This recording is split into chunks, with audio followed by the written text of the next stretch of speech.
How the players been this week? Obviously, a tough defeat to take in the cup quarter final at the weekend. Have the players been still positive going into this weekend?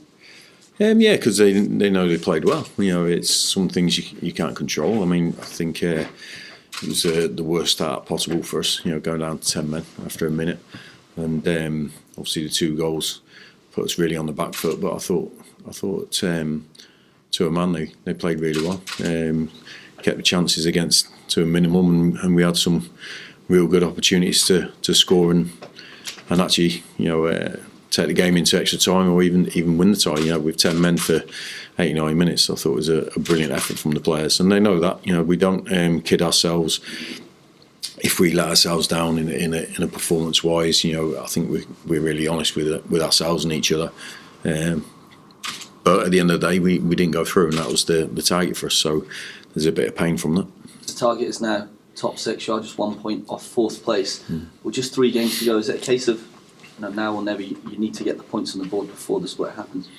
Well, we have to get points from the next 3 games, because that's when the split occurs, and we've got 3 opportunities to get as many points as possible. We know that we have been right on the verge of taking those points. We understand the little things that we need to improve at both ends of the pitch, but the belief is still there without a shadow of a doubt. You could see that it'd have been easy last week to capitulate and give up, but not once did that cross the players' minds. You could see that from the performance. You could, the supporters ain't stupid, and they stayed behind to sort of give credit to that performance and the effort that the players put in. So we know that with 11 men we could have put the performance and the result that we wanted, and that's got to be the target for tomorrow. We can't look ahead to any games coming up. It's got to be tomorrow's game, and we know if we play well enough,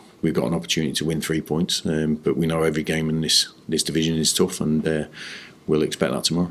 You still seeing that belief in training as well? Yeah, we do. I think look, we like to be in an optimistic mood and positive mood at all times. We understand the challenges that come through football, and we understand that we're not always going to win games. That our effort and our commitment's got to be there. We can really pinpoint the things that we've done to not win a game, so we can improve that and try to act upon that.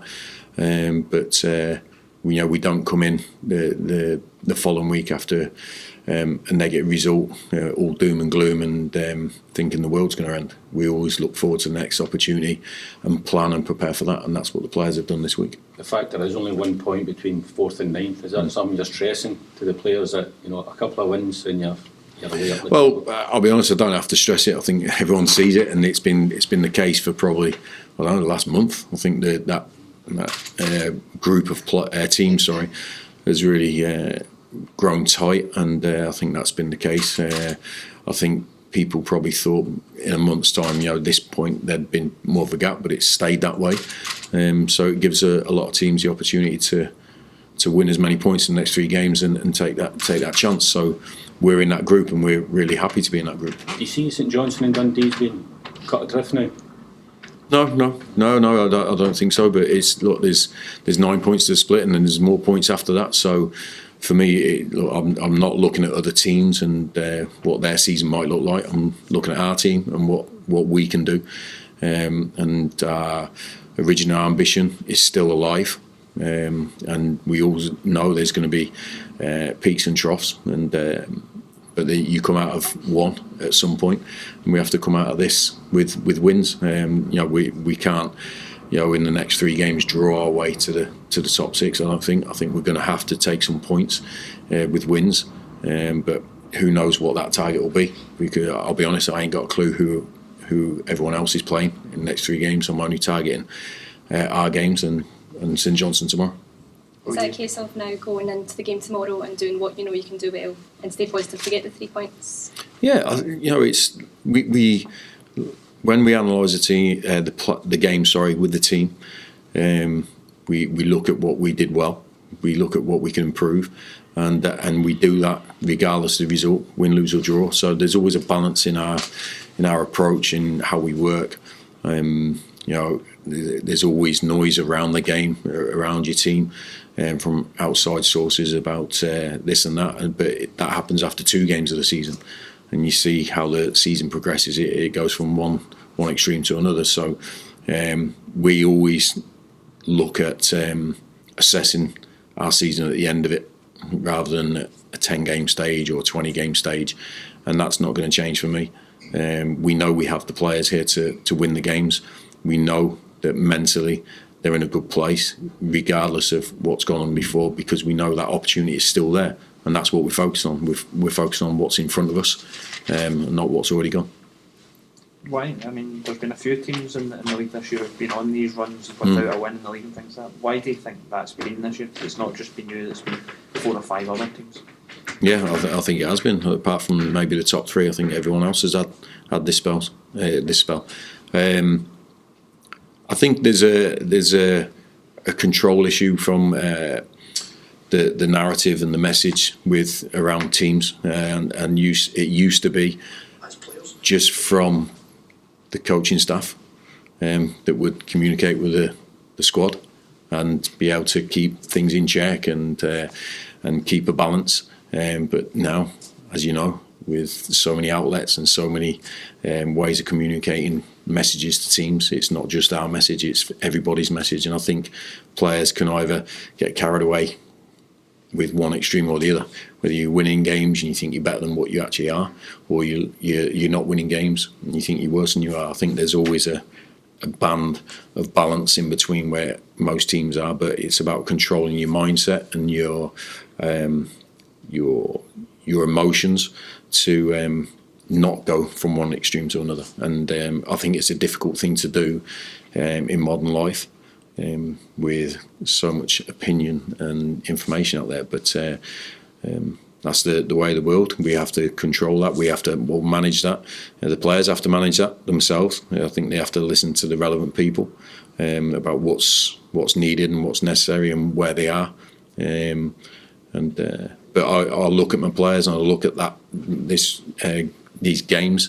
100% we know there's games we should have won, but for one mistake here or not taking an opportunity there, I can't remember a team outplaying us in that time, in that spell at all. And the information we gather from games after that backs that up. But at the end of the day, you have to score more than your opponent, and we haven't done that enough over the last couple of months. That balance you're talking about, what's your role as a manager in trying to strike that balance? Is there anything you do in particular to get that? Well, I'll talk in the information we have, our experience, our expertise. Not just me, but my coaching staff. We've all been in the game a long time. We've all had spells where you win every week, or you don't win every week. And like I say, those runs always come to an end at some point. So it's about keeping that balance of, it's about where we are at the end. It's not about the peak or trough you're in at that current moment. It's about what we're doing in the future. So even when we win 3 or 4 games on the bounce, we're not just thinking about those games that we've just won. We're thinking about the next one and how can we win that. So we're quite consistent through the season with how we manage. Hopefully that keeps a consistency in our players' minds.